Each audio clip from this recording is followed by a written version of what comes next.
This is The Space Shot, episode 253 for January 22nd, 2018.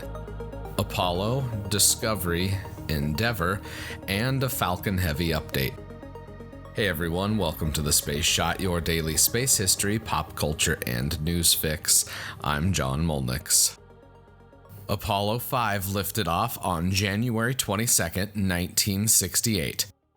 This uncrewed Saturn 1B rocket carried a lunar module into a low Earth orbit, where the lunar module's propulsion systems were tested in space for the first time.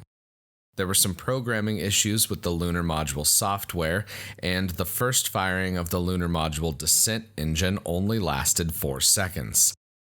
Ground controllers were able to compensate, and they were able to simulate lunar landing sequences with the lunar module.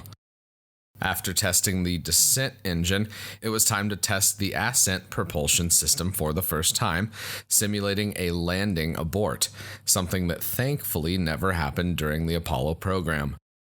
After successfully testing both the descent and ascent propulsion systems, the test was deemed a success.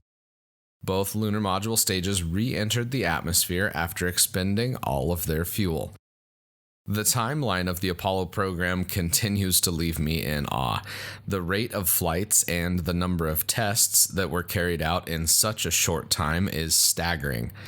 There were years of development time for the lunar module, but it's incredible that this spacecraft went from the first test flight to landing on the moon in roughly a year and a half. Somehow I don't think that would be the case today. Moving forward a couple decades, on the morning of January 22nd, 1992, the Space Shuttle Discovery lifted off on an 8-day mission with the first female Canadian astronaut on board, Roberta Bondar.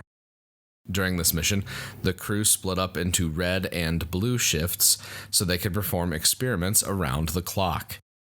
I'm linking to the post-flight video in the show notes. One of the parts, about 8 minutes into the recap, has one of the crew members donning some Speedo-looking goggles that were used to test a possible eyewash solution that the astronauts could use while in orbit. Laboratories on the ground, science classrooms, and industrial facilities are often equipped with eyewash stations in the case of an emergency. Thankfully, I don't think there's ever been the need to use an emergency eyewash in orbit, so hopefully they never have to use it.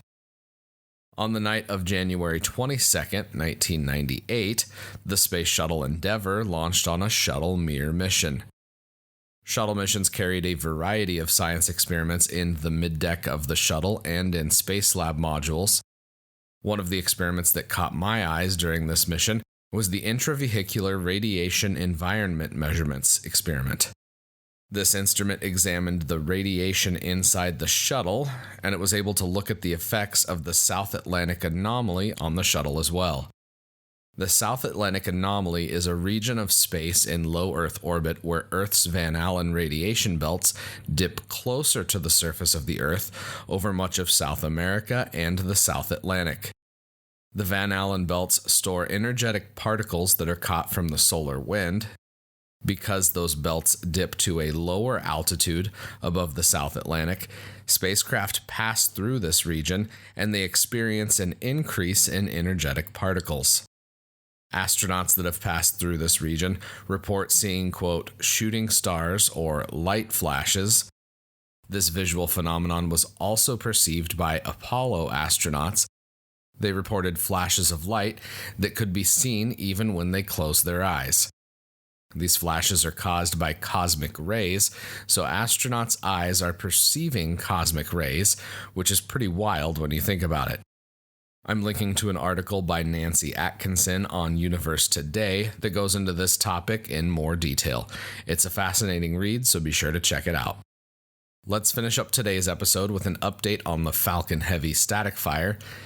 Unless something changes in the next few days, the Falcon Heavy static fire will continue to slip into the future. The maiden flight of the Falcon Heavy will also continue to slip into the future. SpaceX also has a launch scheduled for the 30th. It's a communications satellite for SES and the government of Luxembourg. Fingers crossed that the shutdown here in the US gets resolved quickly so launch operations aren't affected more than they already have been. I hope you enjoyed today's episode. I'd appreciate it if you could leave a review on iTunes. If you do that, screenshot it and send it to me at John Molnix pretty much everywhere on the internet, and I'll send you a Space Shot sticker and a little thank you.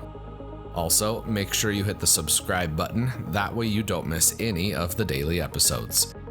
As always, the show notes have more information on today's episode. You can hit me up on Instagram and Twitter. Find me at John Molnix. I'm always up to chat. You can also connect with me on Facebook. Just search The Space Shot or click the link in the show notes.